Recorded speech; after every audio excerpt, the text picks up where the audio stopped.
Hello, everybody. I'm Marianne Shiozawa, and welcome to episode 5 of the You're Doing Great, Mom podcast. In this episode, I am speaking to Nicole, a mother of a toddler, and she's married and they live in Indiana. I have to say, it's been such a thrill meeting these women who volunteer and tell me they want to be on my podcast. It's automatically become an international thing, and I love being able to talk to women from all over. Nicole is a powerhouse, high energy, superwoman mom. Her positive energy exudes through her voice, and I really enjoyed meeting her. We met for the first time during this episode, and hearing her story throughout this conversation was very cool. It's the reason why I created this podcast, to hear women share their experiences, whatever they are, so people can listen to and hear about the real stuff that happens every day in their lives. Nicole talks about her diagnosis of her autoimmune disease that threw her a curveball just before she got married. She explains how it put her in a high-risk pregnancy because she had to be careful and be monitored all the time. She is a fighter and believes that things happen for a reason, and they are what gives her strength in moving forward. I was really impressed with her drive and her determination to create a business when her son was still only 3 months old. It's clear to me that adversity is something that fuels her to get into action. Now she runs her own business working from home, running a social media company. She makes it all work somehow, and she shares how she's been able to do it all one step at a time. I told her she's still so young, and at 32 years old, having all this under her belt, I'm sure she's going to continue to build her massive empire as a mother and an entrepreneur. Once again, here's another awesome episode. I hope you enjoy it. Hi, Marianne. Hi, Nicole. How are you today? I'm really good. How are you? Oh, I am. Honestly, I think I'm getting sick, but I'm okay. Oh, gosh. Is it that, like, tired, itchy throat, or what is it? Yes, and well, you can just feel the pressure in your head building. Yeah.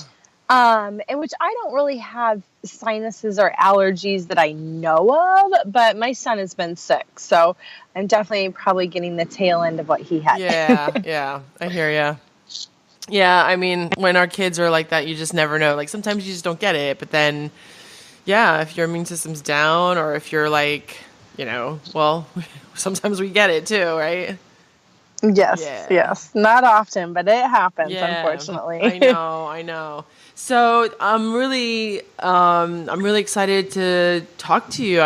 Thank you for taking this time, because it's really cool how I can meet a lot of people doing this, and then it's such a small world, and you're a chiropractor, right? Well, I work with chiropractors. Oh, okay. I'm not. My aunt and my uncle both are chiropractors, so that's how I got into the industry. Oh, okay, cool. I mean, I think that that's the thing. I mean, it's the industry, and it's a small world within the industry, and I love how I'm just meeting a lot of really interesting women and mothers through this. So I'm really I'm really excited to talk to you and to see where you're from and what you're doing and how you got into the profession. But, more interestingly, like, for the purpose of this, like, what your whole experience as a mother and all that stuff. So it's really cool how you just kind of like jumped up and you were like, yeah, I'll do it. Well, and it was, so I don't know, it came about right after I had recorded another podcast. I do, a lot of my guest podcasts are more business. So I'm talking about social media or marketing or what have you. So when I saw yours, I just thought, oh, now that would be really fun to talk about something different, right? To break it up. Yeah. And then I started listening to your show, and I really enjoyed them. I've needed something that was not business, to listen to and to dive into. So I really have enjoyed your podcast. And I'm curious, do you have kind of a goal with it, or somewhere, like ideally, I guess? Yeah. The purpose my inspiration or my motivation was that I felt that most of the podcasts that I have been listening to and discovering, a lot of them are, yes, business oriented, of course, but also a lot of them, and they're all great and really interesting, especially the ones that are really popular. I find that although they are very useful, because a lot of the guests and people that are on the podcast,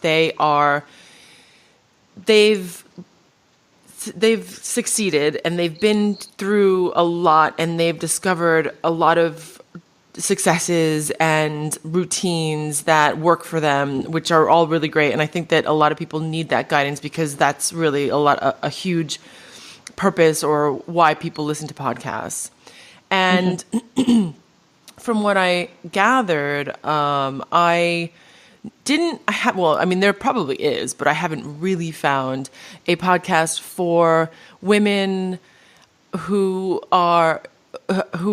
can relate to other women just by listening to their stories of the reality of motherhood, and whether you're a mother or not. Most of initially I was thinking it's just going to be mothers who are going to be talking about their experience as a mother, and if they enjoyed their pregnancy, and if they had a good pregnancy, and if there were any problems or complications, how was the birth, and what blew you away, what things were incredibly difficult. I mean, the real nitty-gritty, in-depth, detailed stuff that I find that we skirt over. And for me, it's just really important to have that anchor from listening to other women, as opposed to listening to a woman who wrote 5 bestseller books or something like that, which, of course I applaud, but I want to bring it down to a real authentic level.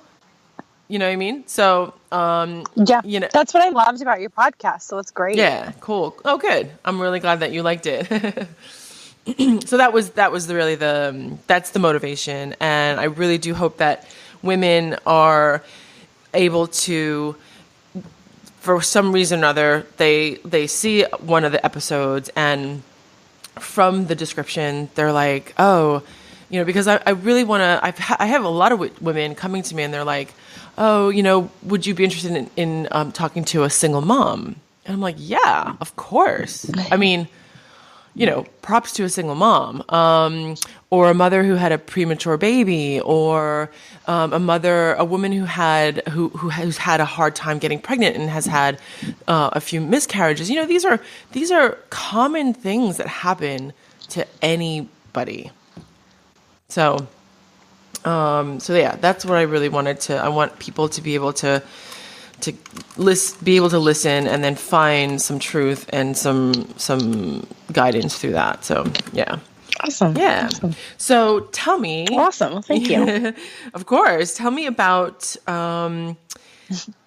so you said that you felt this motivation, or you were just interested in talking about something different other than business. Although I would love to touch on that, towards the end, if you can give like 3 useful tips or something like that for maybe some listeners are just learning about social media and marketing, especially some chiropractors who are listening. I think that it's so useful. So maybe like later on at the end, you can give some like 3 tips or something like that. Definitely. So what were you thinking about sharing? Like what's like something unique or something that, there's always that nugget, some kind of experience that you had, your own experience, as you became a mother, or even before you became a mother. Well, so I guess all around, I feel my experience to be unique in itself. I had an interesting birth because I was diagnosed with ITP and autoimmune disease the weekend before my husband and I got married, actually. Oh my Like gosh. literally, I spent the weekend before our wedding in a hospital. It was crazy. But because of that, I was a high risk birth. And so we had to have him. I was completely out, completely under anesthesia. So it was just a whole different experience. You know, it was scheduled. We went into it. I climbed onto a table and they put me out. Like, and that was never, ever how I pictured, that I would have my child. But, because of that, he's here in this world. Whereas without that, he probably wouldn't have had a chance. I had placenta previa was what I had with it that kind of, led into that. But then also what I really, kind of am feeling the full effects on now is I started a sales career when he was about 4 months old, and it's slowly built up. And honestly, within the last 6 months, I've really just made kind of my own pathway with my company in addition to the sales. So I just launched my first product and, went through all of the experiences of that. And then actually specifically within the last 3 weeks, my son has been home with me 2 of the 3 weeks, completely homesick. So I'm learning how to juggle being a stay-at-home working, but I'm not really a stay-at-home mom, but your husband can view it one way or the other, right? Depending upon which day it is. But so, just I don't go out of my house to go to a job. So it definitely ties into some different struggles when it comes to being a working mom. But kind of those 2 different areas is I was like, people might find that, really interesting. There are definitely different ways than, that we had to do things. Yeah. So your husband's been sick, you said? No, my son was sick. Oh, your my son was right. sick, for a whole week. He just had a stomach bug. I mean, it was just a stomach bug of him throwing up and diarrhea. And then he got over it. We actually went on our honeymoon 4 years late to Italy. And I got sick with his stomach bug the minute I sat on the plane. So I spent, the whole 11.5-hour flight to Italy, throwing up about every half hour. I mean, it was just nonstop. It was so bad. Oh my God. And the poor stewardess were so worried because we're above international waters. And so I'm trying to, just tell them. They were so nice and considerate. I was really surprised at how helpful and nice they were because I'm sure, I didn't make their job any easier. They were afraid I was going to dehydrate or go down, and they wouldn't, have much that they would be able to offer or do if we're that far up in the air. But it ended up being okay. And then I get home, and then he's teething with his molars. So he was then home a whole another week with me. So he's 2.5? Yeah, 2.5. Yeah. He'll be 3 in June. Okay, cool. So that's really interesting. So you didn't know you had this autoimmune disease? No. It was really crazy. Wow. And so tell me about that. That's really interesting. How old were you? And you said a week before you got married? Yeah, so it was 2000. Oh my gosh, you're going to make me do math now. So 2013. And I just got into the shower and I had all of these giant bruises, and I had been noticing some bruising. I was kind of covering it up, and it was something because where I was really looking at my body because my wedding was coming up, right? So I was looking at every inch of my body, all day, every day. So I would notice these small, tiny bruises, and I would just think, well, now, am I losing my mind? I don't think that I hit myself. Well, then one Friday night, I get in the shower, and they're giant. I mean, you just can't miss them. They're like these giant bruises that just look like I was in a car accident. They just showed up? Rushed to they just appeared. I just looked down, and they were there. And I was like, I yelled out for my husband, and, he thought I scared him to death. They probably shouldn't have yelled quite like that, but we did go to the ER, and they admitted me from there and did blood work, and it ended up being a autoimmune, which means it's your body attacking itself. So my body was attacking my platelets, my blood platelets. So ITP is idiopathic. Autoimmune means it attacks you for they don't know why. And idiopathic means we have no idea how you got it. So there's not a lot of answers with it, but thankfully it went into remission. And I haven't had a lot of issues with that since, but when I got pregnant, a baby just takes on so much of your body. Yeah. So the baby needed some of the platelets, which made my platelets just lower. They ran lower. So that was just always a worry. Like if I couldn't get an epidural, because if they were to give me an epidural and I would bleed, my platelets were too low. It wouldn't clot, and it would be, a dangerous situation. So it just made it high risk on different levels for if there would be some catastrophic event. But then on top of it, I get placenta previa, which means basically the placenta is covering where the baby is going to come out. Yep. So the baby needs to come out first, not the placenta. Otherwise, the baby would take a breath inside. And swallow all that fluid is how it was explained to me. So I was I had a good pregnancy. I really did, for the most part. I really did have a pretty good pregnancy, except for I was going to 3 doctors a week at one point. I was going to my chiropractor every single week. I had to go to my actual OB so they could just check the baby every week. And then I had to go get monitored. And this is all in the end, all in the 3rd trimester. But that's when it's most intense, all in the 3rd trimester. Oh, yeah. So I thought, this is a full-time job in itself. Oh, yeah. What am I going to do when this baby gets here? Yeah, it's no joke. And you're, which state are you in?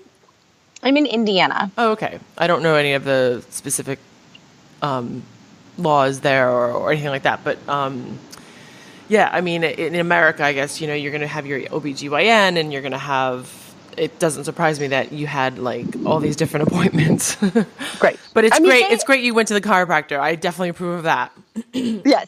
My aunt's a chiropractor. So, I've always went to her, and that was something I definitely did throughout my birth. And my son, actually, when he was born, so we had to do the full C-section. I was completely out. He was born through C-section, which I did not realize was major surgery. I guess. Yeah. I don't know. I just thought, they kind of cut you open, pull a baby out, you're good.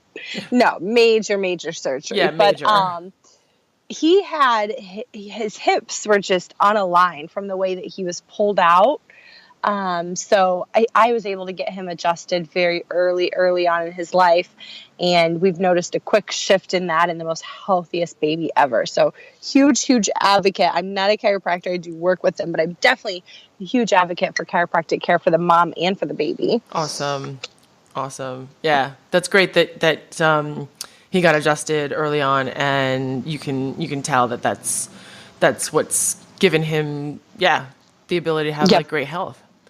Big difference. Yeah. I mean, big difference. Cool. He doesn't get earaches, just the normal. I mean, he gets sick, obviously. I just talked about how he was sick. Kids get sick. That's not, that should happen. Yep. That's a normal response to your body being introduced to, we live in a very, toxic world. Very natural to grow and get sick, but he doesn't go to the doctor and get sick, every month, which I do see, a lot of the women that I know, their kids and other kids at daycare, a lot of them just, it is issue after issue. So yeah, it is. Yeah, you can tell the chiro kids, as I call them, you can totally tell the difference between between their immune system and then kids who don't get adjusted. It's a very clear difference for sure. And it's nice because he likes it. He's been doing it since he was born, so it makes it really easy for him. Yeah. And we haven't done yet the dentist. We rarely go to the doctor, so I don't know how those experiences are going to be for us yet. But we started that one when we were young, so we're good. Yeah, that remains to be seen. Right.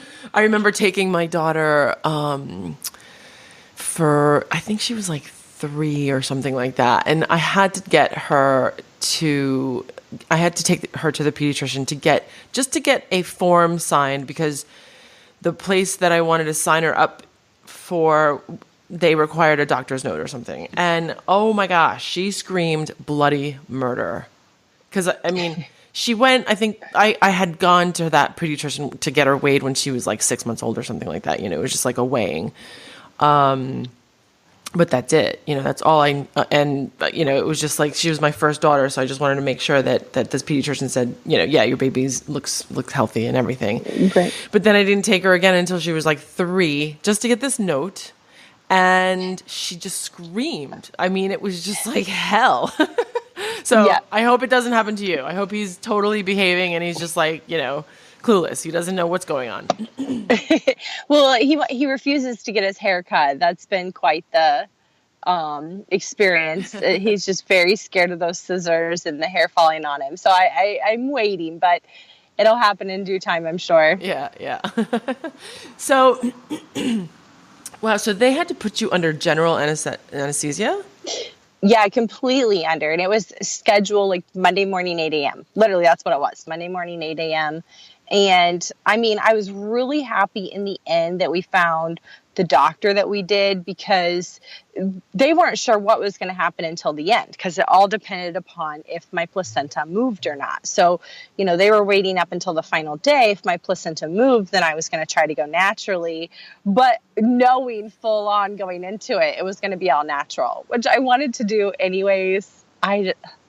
I have a high pain threshold, but in a lot of ways, I think God just like looked over me and said, I'm just not going to have you go through childbirth, And so I try to take it as a blessing. It's definitely different the way that I experienced it, because, you don't experience that first moment. And then also, I had to come off the anesthesia. So what happened was, when they were in there, I had a lot of scar tissue from having my appendix out when I was a child, more scar tissue than they anticipated. And in cutting me open, they nicked my bladder. So they actually had to leave me open and wait for a urologist, I think is their name, to come in to stitch my bladder back up.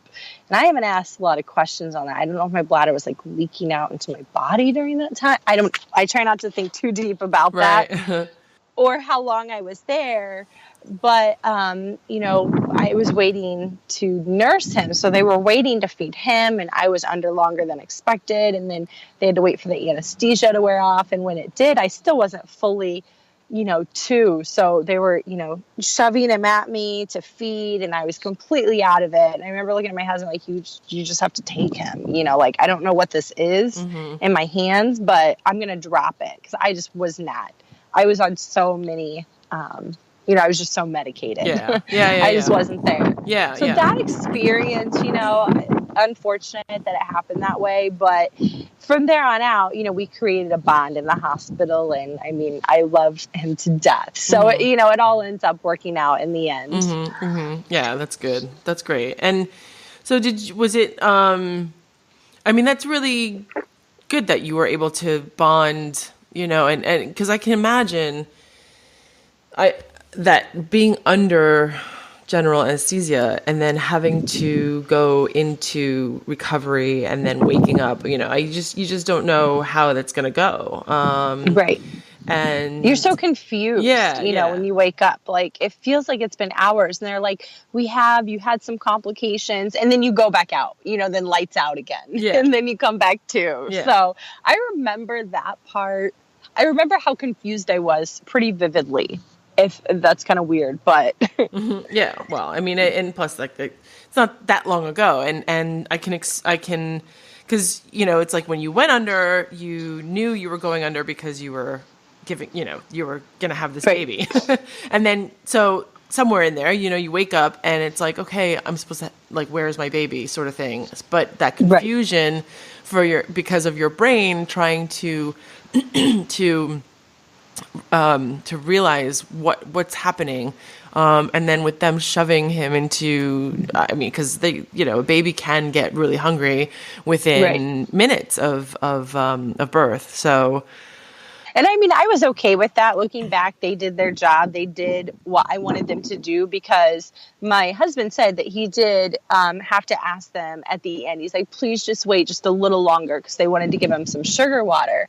So he knew that I really wanted to nurse, and I was really worried that if he didn't nurse initially, that it might not be something, he would do or latch on to or figure out. I don't know. It was something that I was slightly concerned about. So they did their job. And so, looking back, I'm just very thankful that they did follow, what I wanted. And, to the extent, we can only do so much. I could only have so much control and plan this to so much. I know I didn't go into it with a big, giant birth plan. I know my aunt recommended, she gave me, something that I could follow. A lot of the girls in her office had recently just had kids, and they had these big birth plans and everything figured out and mapped out. And I was like, I just am going to say my prayers, count my blessings, and let God deliver this baby for me, because that would stress me out. I think more than anything, because I would hear a lot of them, anytime anything didn't go exactly the way it was planned,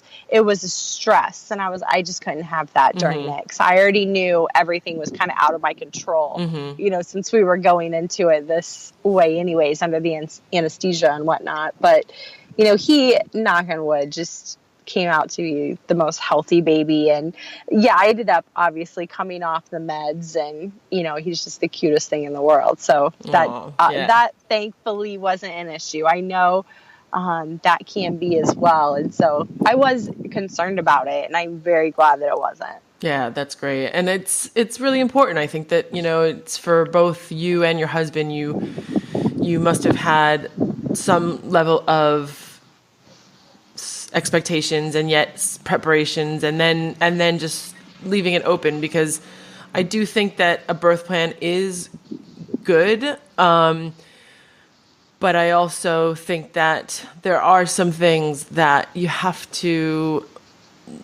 do have to, because you just never know. You just have to be flexible. You just have to be fluid with it somewhat.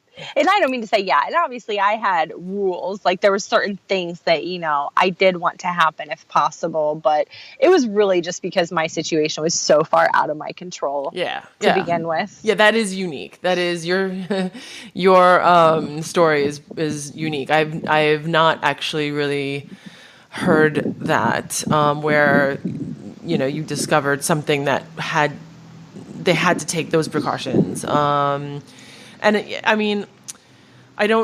It sounds like they didn't really know much about what you had or have. They had to, with pregnancy, I think that a lot of, when you have a certain condition, whether it's autoimmune or something that is a well-known disease, like maybe someone's diabetic or someone has some kind of neurological condition, there's a lot of precautions that are taken.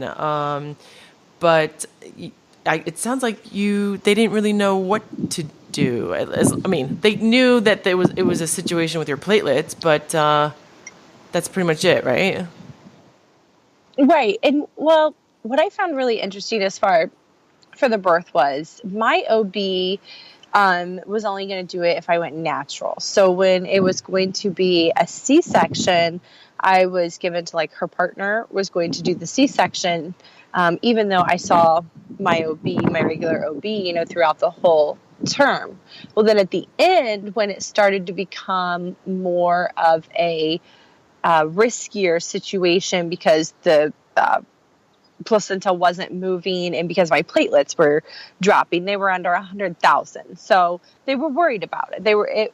And I kept thinking I had read about it. So I'm like, it's going to be fine. I think the medical community, I think they take extra risks and precautions because they have to. Mm-hmm. So I always take that into consideration. I just think that in America, you're going to get sued left and right. And I do think that they take one too many precautions a lot of times. Mm-hmm. But so I was passed on to, a third surgeon because the second OB wasn't comfortable doing my surgery. And I had to drive an hour away to go get it done. So, had anything happened, we were an hour away and there's only one surgeon that was comfortable doing it. So in those last few weeks, I was pretty nervous and scared because they made it sound like, if I went natural, then the baby was probably not going to make it, and there was a slim chance I was going to make it. Oh. So that's where I was living in my head. So when he said the third surgeon I finally landed on at the end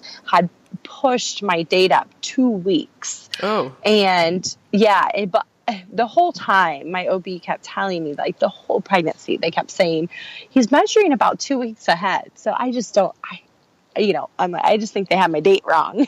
But he pushed everything up 2 weeks, and I was fine. I was like, yes, I think we need to go sooner than later, because I knew my son was going to live, and I was at the point where I would rather prevent a catastrophic event and losing him completely to, him being viable. He was, of weight. I think it was, they thought, 38 weeks, but I just don't know how accurate some of that is. Mm-hmm. How much did he weigh? How much do I weigh now or then? How much did he weigh, the baby? Oh, did he weigh? Oh, he was 7 pounds 6 ounces. Okay, yeah, that sounds normal. Yeah, I mean, not big, because they gain a lot of weight every single week in the last three to 4 weeks. So it sounds like he was a good size. I mean, if you did have the baby 2 weeks later, he might have been, another pound more. So right. Yeah. So that's a good way. Definitely ideally would have been the situation, but it was just that I had a great pregnancy. I never, I never had morning sickness, thankfully, but it was that last trimester and really that last month. It was just all of those kind of what ifs up in the air. Mm-hmm, mm-hmm. Yeah. Yeah. Well, it's so great that he's healthy, and then you said that you bonded really well.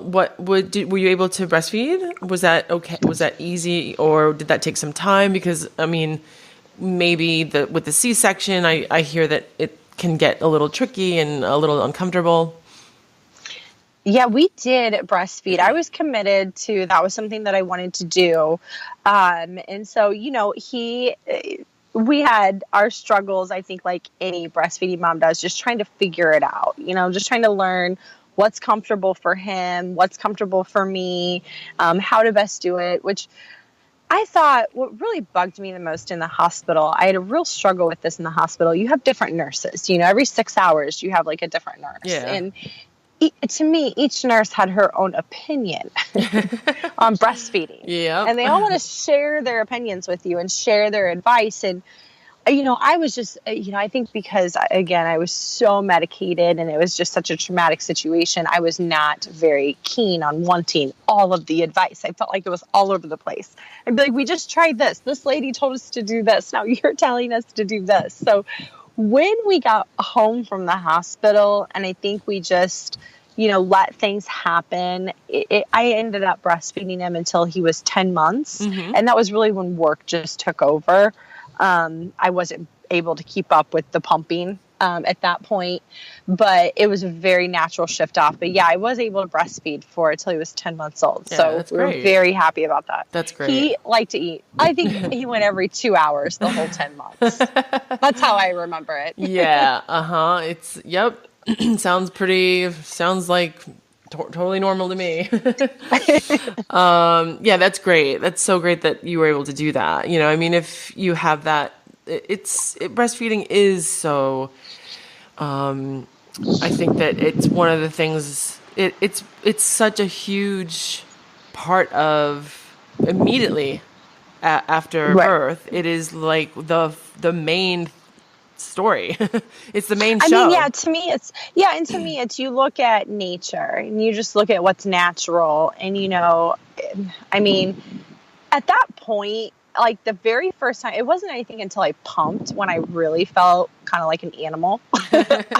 My husband wanted to be in the room pumping, like he wanted to see it and experience it. And I remember this was a big fight of ours because I was like, I just need to do this alone, and he didn't understand it. But for some reason, it was a internal struggle, and it really did just make me feel like an animal having that thing attached to me, like a cow.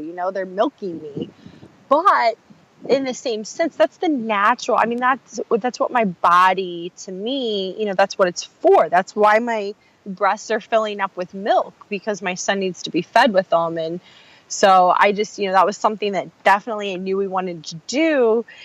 And then, it goes to, why would you want to pay for formula anyways? It's outrageously expensive. It really is. So it's outrageous. On top of diapers, no. We're going one route. I know. Yeah, well, in America, on top of the C-section, yeah. It's a joke, the bill they sent me for my C-section. Then they tried to send me a bill from the urologist, and I said, you got to be joking me. Oh my gosh. So that one they did cover it. No, they covered it. I went back and they said, oh, no, you shouldn't have got that. We're not, we can't charge you for our error. I was like, thank you. Oh my goodness. Wow. That must have been a shock. It was. Well, I went home. This is the part I almost forgot about it. So because they nicked my bladder, I got to go home with a catheter bag. So I had a newborn baby and a catheter bag. So, I'm nursing him and holding, the catheter bag for, I think it was about 7 to 10 days after I got back from the hospital. So that was a really interesting experience. I would hope if we have another one, I really hope we can do it a different way, because I was just so under the weather. I was just completely knocked out from the surgery, the catheter bag, it was because it was my bladder and him, it was kind of dual. Did you have help? Like, did your mom help you out? Or, that sounds intense. Well, what we're lucky of is my husband's a teacher. So we had my son in June. So my husband was off work. So he was home. So that was really nice. And then our church at the time, you sign up and then you can make meals for anyone that, any girl in the church that is pregnant. And they'll have everyone sign up for about 2 to 3 weeks from the date you get home. So from the day we got home from the hospital, we had women from the church bringing us food for about 3.5 weeks straight. And nice. So much food. Some of them would bring dinner and lunch for the next day, or dinner and breakfast. They'd throw bananas and yogurt cups. It was awesome. Wow. It was it was great. That's really that's great. Where there's all these different challenges, but then literally God shined his light over the situation, in the right moments. They always say, God's never going to put you through more than you can handle. And I really, really, really felt that during that process. Mm-hmm. That's great. Yeah, that's so beautiful. Talk about were you working before you got pregnant, or during your pregnancy? And then what was it like in your transition? I find that, basically did you have a hard time transitioning as a mother and work? Was there any challenge there for you? So where my situation was really interesting. I had moved from Indianapolis. So in the Midwest, I, right out of college, had a career in Indianapolis. And then when I met my husband, I moved back up to northern Indiana, to a small town. He's, I mentioned, teacher and a basketball coach. So he coached up here. And so his job just kind of dictated, I let his job dictate. I wasn't set in my career, but I enjoyed what I did in Indy. When I came out to northern Indiana, I just really struggled to find anything. It was just one of those situations where I was way overqualified or way underqualified. And to the point where I'm like, it's okay. I don't care if I'm underqualified. Take me on. So I just went back to serving while I was always looking for a career job. So I ended up serving at 2 local restaurants, and you make great money serving. And I did that, throughout the pregnancy, and then towards the end of my pregnancy, I just couldn't do it anymore. Yeah, and well, so you were you were on your feet all day, right? Yeah, and I was huge. I was huge. I gained, I think it was 45 pounds total with him. Yeah, an insane amount. But I knew I didn't want to go back to that, but I really had no career plan. I wasn't sure what I wanted to do. I knew I didn't want to work nights and weekends anymore. And I knew that I wanted more for my son. So, teachers, they just... They don't pay them that much. Coaches, they pay them even a lot less. Yeah. So, I had to work, and I loved working. I loved my career in Indy. And so my son was about 3 months, right when I started really feeling better, at about that 12-week mark, right at that 12-week mark. Yeah. I was like, we got to figure something out. We got to do something because this baby, it's going to need more diapers. We're going to run out. We had all of our stuff that people had given us, but I actually reached out to my aunt's office. So I mentioned my aunt's a chiropractor. Mm-hmm. And then her sister, my other aunt, married a chiropractor. So my aunt and uncle have 3 offices between the 2 of them up here in northern Indiana. And then my other aunt, Mary, runs the offices. She does all of the front end, and then she does some additional health coaching in the offices. So that's where a lot of her background is. Mm-hmm. So this Advocare become a big thing, a huge thing in my area. And so I just wrote her an email and said, what if I start helping the office promote your health coaching business and promote your supplement line, just like everyone's promoting Advocare? I can do that. I can sit from home and, one day a week, just let me post on your social media accounts and help you do that. Mm-hmm. And so my aunt, said, well, let me think about this. Let's meet for lunch. And we had met for lunch a week later, and I took my son, and, when they're a newborn, they just sleep. It was great. It was easy. He just slept through the lunch. So I was still in this mindset of this is going to be easy. Yeah, right. He's just going to sleep, and I'm going to work, and it's going to be great. Yeah. But my background was in technology and in sales. I was a tech recruiter in Indy right beforehand, and then I had also done director of recruiting and development right before that. So she was kind of, looking at me like, I don't know, are you really into health? Do you know anything about nutrition or health coaching or supplements? And I'm like, no, I know that I am healthy, but I don't know a lot about it to talk to somebody else. And so she said, I would like to introduce you to the owners of our software. I know they're looking for a sales rep. And so she introduced me to the CEO of their software company that they used in the office, Vitalogics. And really, it's been history since then. Oh, cool. I started training 2 weeks later. I interviewed, sent on my resume, and they said, we'll start training, start learning the software. And then we were going to do another post-interview after that. So I would nurse my son and watch, all these videos. There's 40 hours of training videos on this software. It's a huge, EHR system. So I was nursing him, watching videos, and all of that. I can't even believe it's been 2.5 years, has morphed into a really, really just beautiful career. And I'm so lucky to be able to work from home. And I say that, in so many ways. It's definitely challenging and frustrating because if he's sick, my day gets canceled and I'm staying home with them. Mm-hmm. That's what happens. Or if, just something happens, I'm going to be staying home and I'm still the mom and I'm still having to get him from daycare at a certain time, or if daycare calls, and doing the dinner and the cooking and the cleaning and all the mom stuff on top of now owning a business, which is so much different than just going into an office and clocking in and clocking out. Not to compare the two negative or positive, but it's a completely different, mindset to be in because it's hard to ever turn it off. Yeah. And it's just working from home. I can imagine as a mother where you have to get up, you must have a really strong structure in place to do that. I'm asking, I guess. Yeah, and yes and no. And the thing is I started taking him to daycare, and we started slow. So we started out where it was 3 days a week for about 4 hours a day. And that's when I would schedule my demos because I realized if he started crying in a demo, there's nothing I can do. I'm talking to doctors. I wanted to be professional and be respectful of their time, right? I didn't want anything to hinder that. So I started off slow, and then it's morphed into where he goes to daycare full time.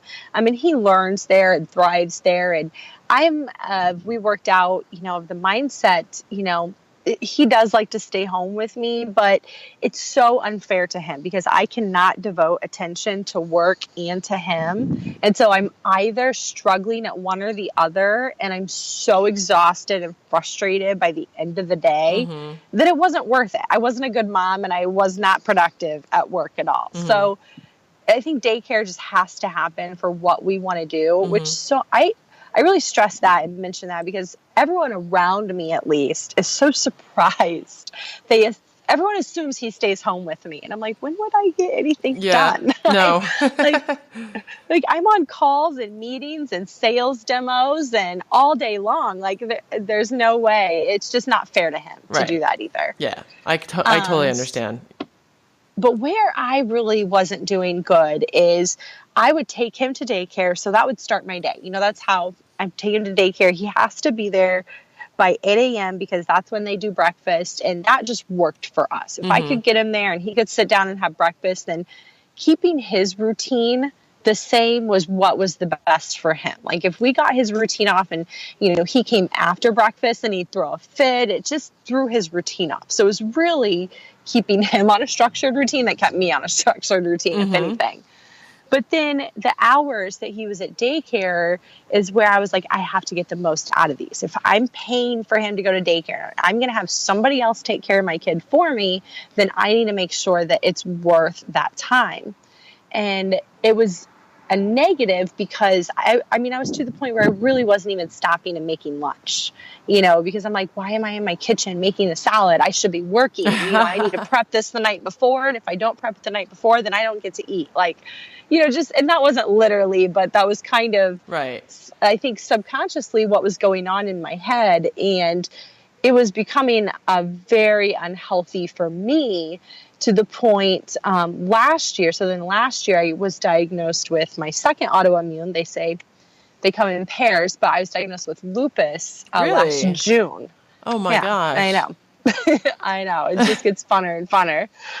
But, I'm thriving now. And, again, I think using that combination of holistic and medical and just knowing your body, listening to your body as much as you can, things are going to happen. It's all a matter of, how you react to them, which is what we've really focused on. But I had to take a step back at that point and realize that, I need to focus on my health and well-being as well as his. I was focused so much on his and so much on the business that, I wasn't thriving in our marriage anymore. And I really wasn't thriving. Obviously, my health was really just deteriorating. So in the last year, I started focusing more on me and with lupus, with a 2-year-old boy that never stops moving. During my husband's busy, coaching season, I launched a course, I launched a business, I have all these personal coaching clients on top of sales. So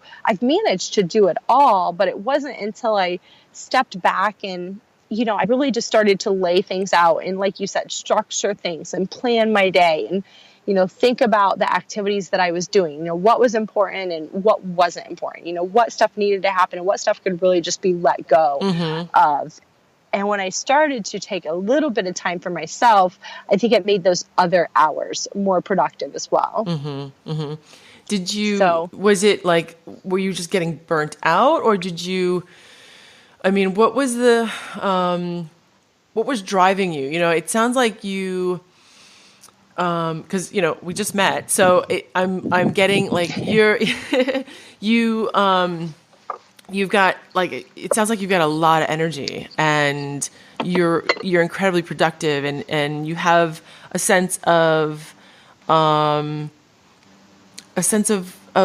what you want to do. I mean, it seems like, when you said that when your son was 3 months old, you were itching to get out, to get things to a different level or to get things moving. And so it sounds like, were you just not taking time for yourself? Were you just overlapping a lot of things? What was driving you?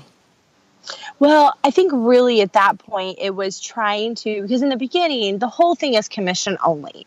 So really for that first year, we were paying for daycare. So there was a point in that first year. And also I was paying for a lot of my travel. So I was going to a lot of conventions, Atlanta, New Jersey, and the company, and it would depend on the convention, but it would be different. But sometimes the company was only paying for the booth and maybe the hotel, and I would have to pay to get there and pay all my expenses. And then also when I'm doing that, I'm leaving, a 6-month-old, a 9-month-old home with my husband.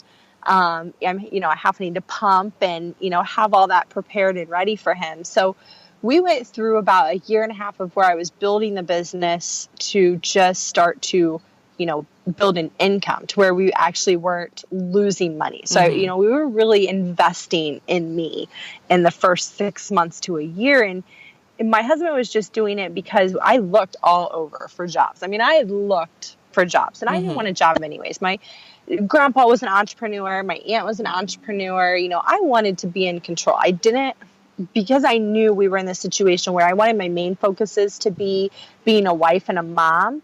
I knew that I needed to be in control of my career, because if a boss was in control of my career, then that would hinder how I was able to be a wife or a mom. It would just, some of things again would be out of my control. Yeah. So I knew I always wanted to be I was always kind of in sales, but I never took the plunge to be commission only.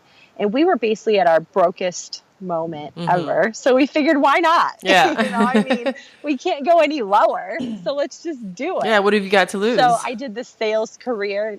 Exactly. And I just went, I am the type of person that goes like you said, like 200 miles an hour, like straight forward until I plow into a wall. And then I take a step back and I put the pieces together and I realize, the best map, the best route I need to go. But I just do everything as fast as can be at first, because I want to ramp it up. I want to make sure I can get it to a point that it's, value of my time, of what I'm taking away from my family. My husband and my son are sacrificing.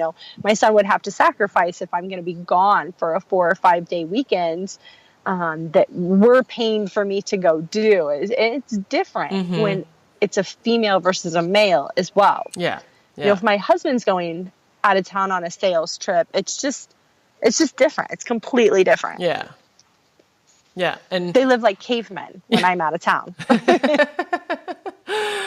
Barely eat. Yeah. They don't shower. Yeah. I'm sure have you seen like all these videos online when, when mom goes away, or when mommy, when daddy takes care of the baby, right. It's like a whole different game. Right. Yeah. And,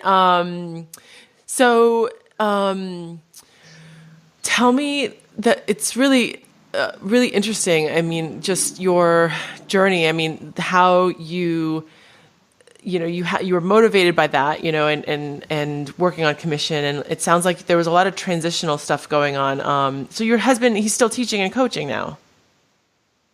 Yes, he is. Okay. Yep. Still same place. Right. He's at the same place he's been since we started, which helps, and so here's where, interestingly enough, the struggle now turns to, he supported me and allowed me to do this, and the tables have flipped. A teacher, they are not paid for their worth at all. No, I not see at that all. firsthand, Right. especially for the extra time they require of them. But, he sits back now and he's like, is what I'm doing worth it? What am I? And I'm like, you're the stability of your job, and, and I'm just trying to explain all these different things of, you just can't compare the two situations. It's not, everything I think is the families. I think everything goes into one pot when you're married, but yeah, that's the reality of where we live at now with our struggles is now we're not struggling financially, but then there's that pull of,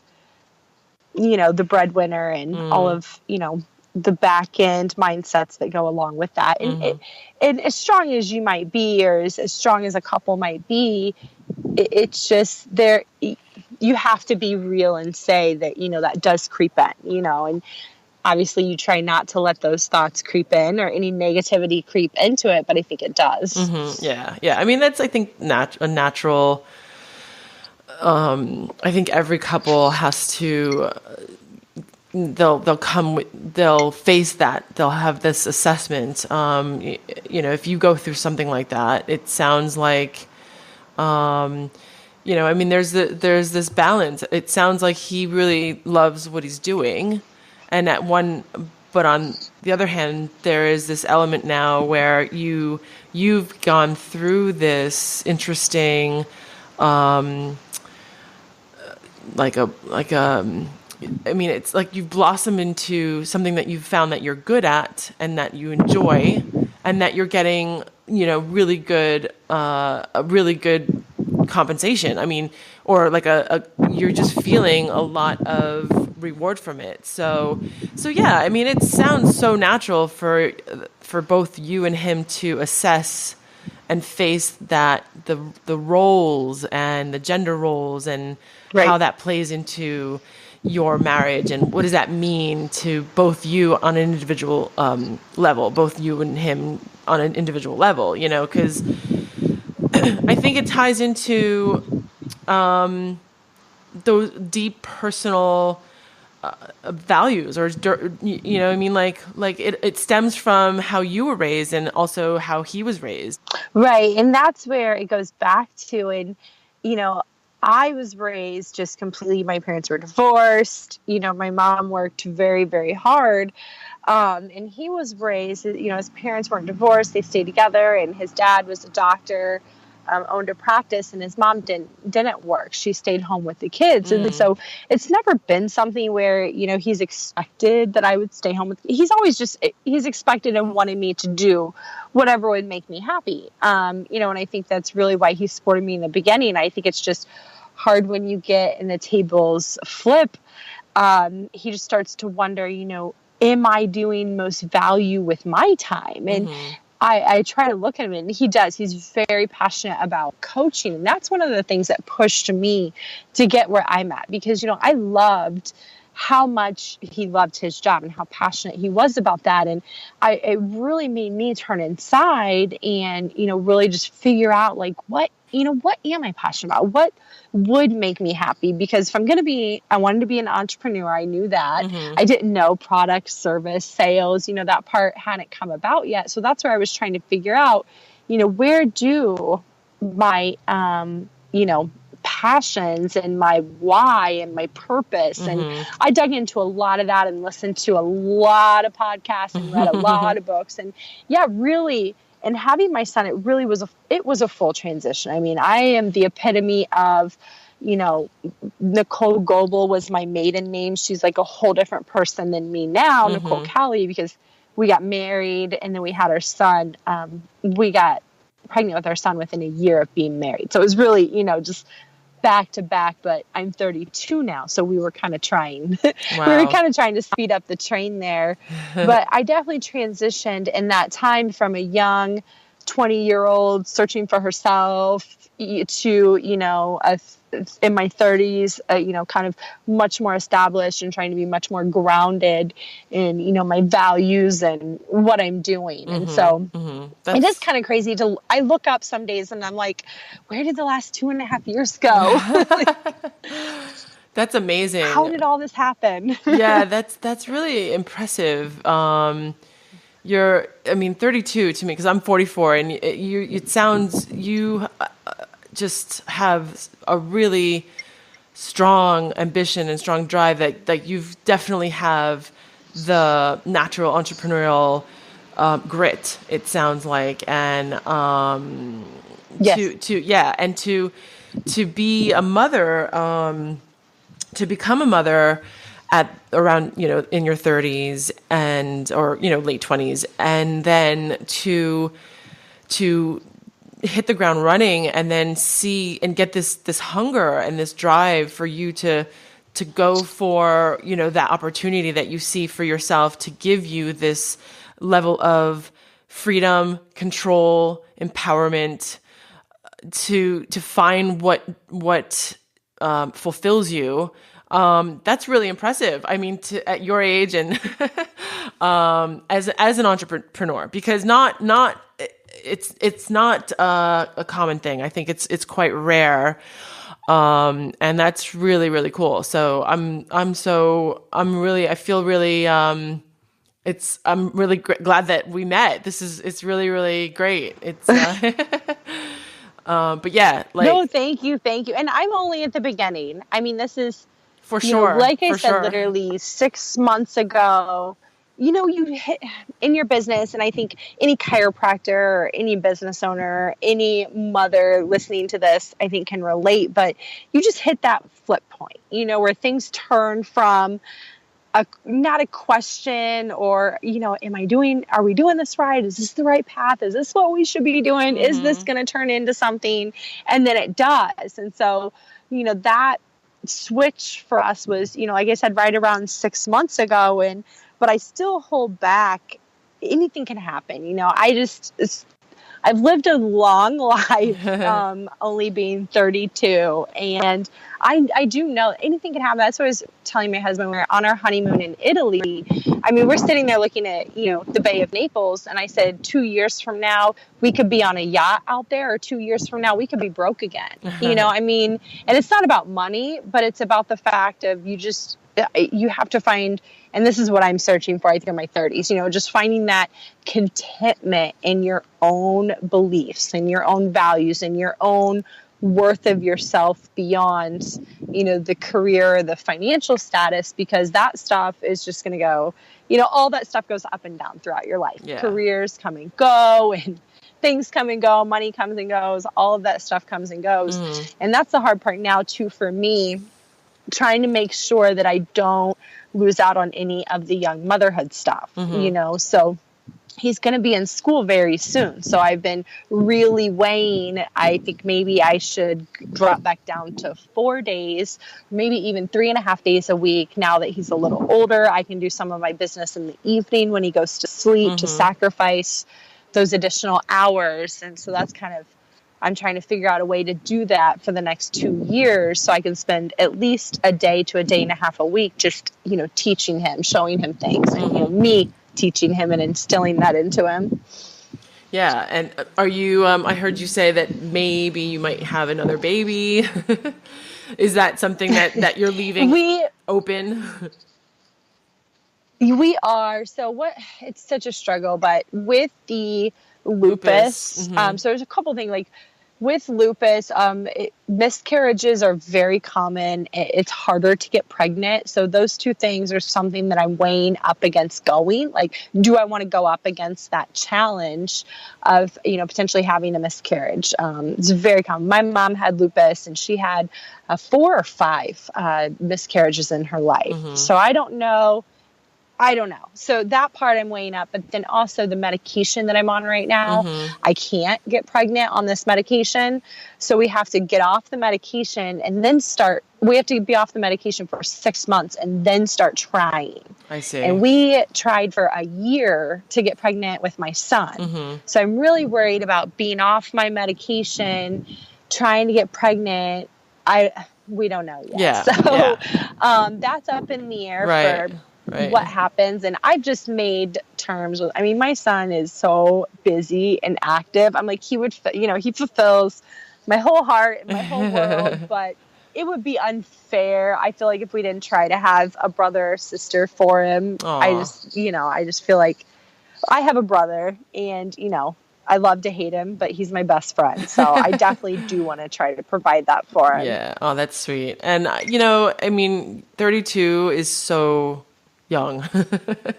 There's so much. Thank you. I don't feel like it, but I know. And it's, it's all relative, right? I'm just telling you, I guess, from one woman to another, you do have a lot of time, and you've got a lot of tools and resources. I can hear it and sense it in you. And it's, it's just like what you say. I'm personally, I'm not very religious, but I in your, I can say for you that God will give you he'll tell you when you're ready. You know what I mean? Like you'll know, you'll have that message for you. And that's, yeah, totally. That's what I weigh my head on. And that's kind of what just keeps me going with it, because, I do have someone in our family who she struggles to get pregnant. And it's something that she really, really wants. And it's really, I guess I've always been the type of person, if I think I can't have it, then I just don't want it all of a sudden. Like, that's the way I work. You know, if I think I can't have something, then I'm like, I just don't want it. So that's where I'm at right now with the second baby. I don't know if I can have it. So I just haven't let myself really get too deep into the feelings of wanting it and rather just, you know, enjoying the one that I do have, I guess. Right. Yeah. Yeah. And that's good. Hard. I just watch. Yeah. I watch what she goes through, and that's, like you said, you're going to have maybe somebody on the show who's experienced some of those issues of fertility. And I think that would be great because, you know, I've definitely watched women struggle, and that's what I'm scared to death of. We tried a year for my son, and I just couldn't even imagine. I see in the lupus support group I'm in, girls talk about it. I just could not even imagine, you know, trying for so long, and then especially if you miscarry. I don't know. I just don't know how I would handle that. Not well. Yeah. I would not handle that well. Well, yeah, I don't think anybody does, right? You know, I think that, yeah, it's a very real and very, very common. I think that most people don't realize how common miscarriages are. And it's funny because if you just take the human Homo sapiens story making human nature side of us on a physiological level, like a purely physiological level, a miscarriage is just, you know, it's just something that just the fetus is just not viable. And yet, but miscarriages are so traumatic on an emotional level. So it's just, that's why it's not I think that's why it's not talked about, I think. But it is very, very common, and which is why I think that it would be really important to have a conversation, like an episode. So yeah, but you know, anyway, I mean, if you do go into, if that's something what your heart wants, then, you know, you will handle it at the time. And, you know, I'm pretty confident of that for you. We'll move on. We'll figure it out. We always do, thankfully. Yeah, that's great. So yeah, like I wanted to, you know, you talked a little bit about your business, and you said you've done other podcasts as a guest on podcast. And what are some of the things that you know, like some just tips, or like what exactly do you focus on? I mean, social media. Yeah, it'd be really interesting because it's like huge.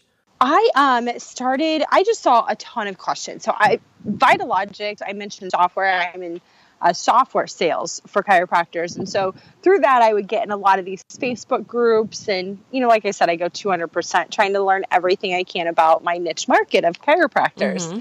And I just saw so many questions around social media. You know, what should I post? Should I be running ads? Can I get patients through this? And I just started answering them. And I slowly morphed into developing a website that I would just put blogs out, just put good information out. Mm-hmm. Because really what I knew about social media, just like you and I, we met through Facebook, mm-hmm. right? This experience would not have happened without Facebook. Right. Facebook can really forge a lot of relationships, and it can really help like an industry like chiropractic that is not mainstream. I think we all like to think that maybe it is mainstream, but it is not mainstream. Right. Out of all the pregnant mothers in my family, I was the only one going to a chiropractor. Oh, and wow. When I talked about going to a chiropractor, they looked at me like I'm silly, you know? And so I talk about, they asked me why my son, you know, he doesn't have. Go ahead. Sorry. Right. It's frustrating. Yeah. No, it's frustrating. Yeah, it is. And so it is. I started sharing a ton of information through memes and whatnot. And I was having old college friends and all kinds of girls that I used to work with message me and say, I've always considered taking my son to a chiropractor because of blah, blah, blah, blah, blah. Do you think they would help? How do I know which one to choose? So, you know, I'm getting actually questions from both sides, and it's all through social media. So I just started diving in again, 200%, learning everything I could about the business side, the marketing aspect of using the tools, all the best practices of the tools, and started just trying to disseminate and teach and structure that information the best I can, because social media really can educate more people on chiropractic. I know that there are people in my life that only took their kids to a chiropractor because of an Instagram post that they saw that I did.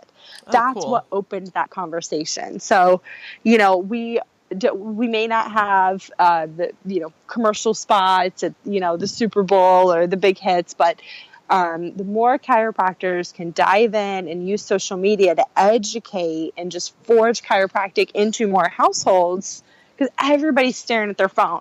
When we went to Italy, everybody was on Facebook. Really? Across the world, everybody is staring at Facebook. Yeah. So, go where everybody is and educate your message and, push your message, because enough people don't know. Yeah. They really don't. Yeah. And that's, I think that this is the time. It is a perfect time for social media, for the profession. I've been seeing how it's been really helpful, not only for my practice, but just it is just about educating. And it is frustrating that it's not mainstream all over the world, and you would think that it's mainstream in America, but unfortunately it's not. And although I live in the UK now, I'm from New York, I'm American, and when I lived in America, it wasn't mainstream, and I thought it would be now, but now we need the marketing. We need the social media. And it's so easy. We now have the opportunity to spread the message and to educate people, because in the past you needed lots and lots of money, like the medical industry and the pharmaceutical industry, to go on TV and to put ads in magazines and pay millions and millions of dollars, right? And so, but social media is virtually nearly free. Right. Yeah. It's so people don't focus on it. So many times you just don't focus on it because it's free, which is opposite effect. Yeah. And so I think it's so great that you are spending lots of time. I mean, you probably know so much because you spent so much time learning about the profession and what we need and what we want and what we want to get out there. And I think that we need people like you. I mean, big time. We definitely need people like you. So it's so great that I'm so glad that you're doing this. And I'm working now. I talk with chiropractors all over the world. And what I have to learn in, like Australia, for example, the laws are incredibly different than they are here. And even actually in the States, what's really hard in the States is it's different state to state, right? Yeah. Each state has slightly different laws as far as what you can put on social media and what you can't. But places like Australia, and I thought the UK was sort of along the same lines legality-wise of Australia, and you can correct me if I'm wrong, but I mean, you can't share reviews. People can't check into your clinic. You can't share testimonials. There's just so many things that you can't do to just educate. I don't think, I think there's soft lines between hardcore sales and educating. Mm-hmm. Or, I mean, I think there's hard lines between, and using social media to just educate and make people aware of things. There's countries that are actually banning that. And so just stopping the advancement of chiropractic. And I know, certain states in the United States are kind of going that route too. Texas just had a huge, huge loss for chiropractic, where now, in order for someone to see a chiropractor, they have to be referred from another provider. Oh, really? Which is just nonsense. Yeah, which is just nonsense. So I do think you're correct in stating, this is a perfect time. It's now or never. And it goes beyond just social media, and it goes, into how people can choose their own health care, what people are allowed to be educated on, I guess. Yeah. But well, it's fun. Yeah, I enjoy it. That's great. That's really great. And you have, it's like, what are you working on now? Like, what's your next, and what's your next thing that you're working on? I am actually very excited. I don't know. Do you know who Grant Cardone is? Does that name ring a bell at all? He's written a few best-selling sales books. Mm-hmm. But he's speaking at a chiropractic event out in Las Vegas in May, the first weekend in May.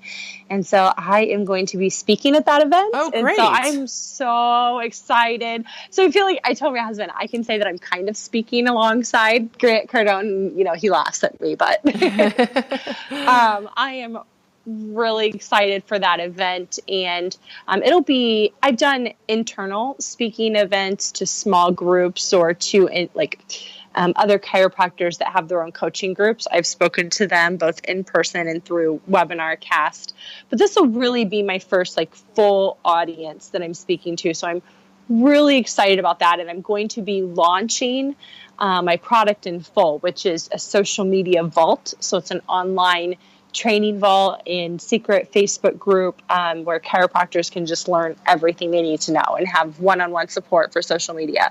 So I'm launching that in Vegas in May at this event. So that's great. That's right around the corner. There's a lot coming up right around the corner, actually. Awesome. Yeah, I know. I need my son to be healthy and back to daycare. Yeah. That's great. I could tell there's this buzz going on around you. That's so cool. It's been such a great conversation with you. I'm so happy that I've met you on social media. And I'm really looking forward to seeing what's next for you and to, just stay in contact. Yes, thank you. This was so much fun. Thank you for just letting me share my story. I hope your listeners enjoy it. I think it's really cool. I really have enjoyed, like I said, I actually listened to 3 of them. So there's only one other I binge listened. Oh, cool. I've listened to you all weekend. So nice. It's been great. So I feel like I know you more than you probably know me. Yeah.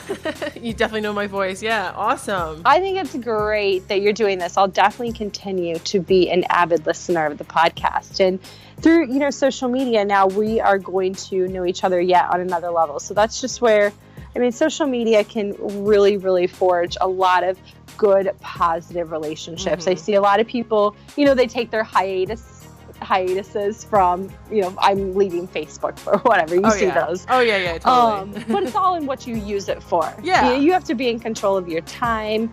And if you can use it for the right ways, it can be a very good thing. Yeah, absolutely. I totally agree. And I do see those posts where, okay, I'm going to just disconnect for a week or a month or, and that I respect that. Absolutely. I respect that. Right.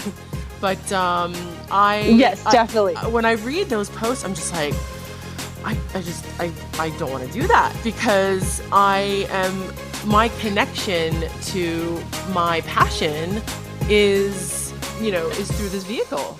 Yes, I wouldn't ever do it, but I also have my own breaks. There's days that I don't look at Instagram or look at Snapchat, or I don't think there's days that I don't look at Facebook, I'll be honest. But yeah, I'll be honest with you too. I could never do it. I really couldn't.